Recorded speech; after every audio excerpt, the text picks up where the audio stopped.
अस्सलाम वालेकुम दोस्तों, मैं ਤੁਹਾਡਾ ਭਰਾ ਮੀਆਂ ਮੁਹੰਮਦ ਅਫਜ਼ਲ ਬੱਟੂ ਤੇ ਤੁਸੀਂ ਵੇਖਦੇ ਪਏ ਹੋ ਡਿਜੀਟਲ ਕਿਸਾਨ ਪਾਕਿਸਤਾਨ।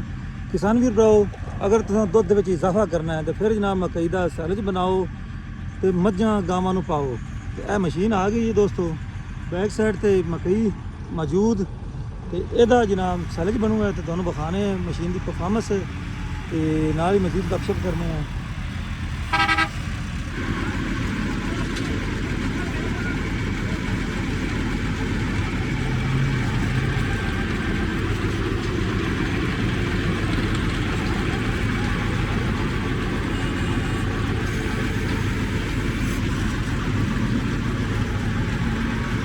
बड़े आराम नाल जनाब मशीन थल्ले वाले पास जा रही है।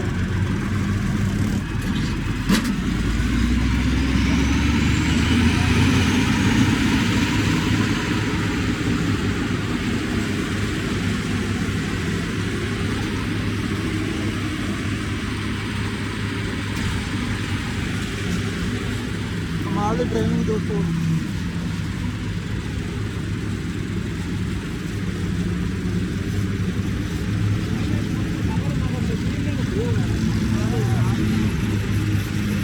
बाकी सारा तजुर्बा है जी दोस्तों।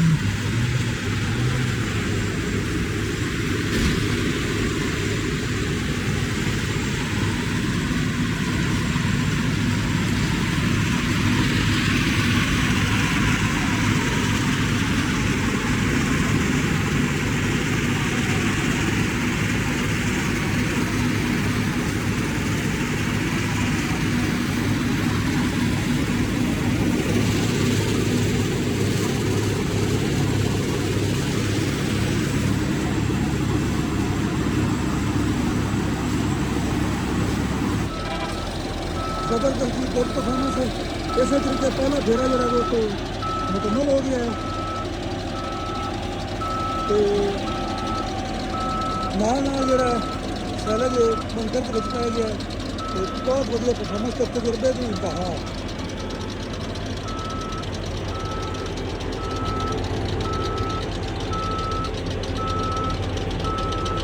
गुड परफॉर्मेंस दोस्तों।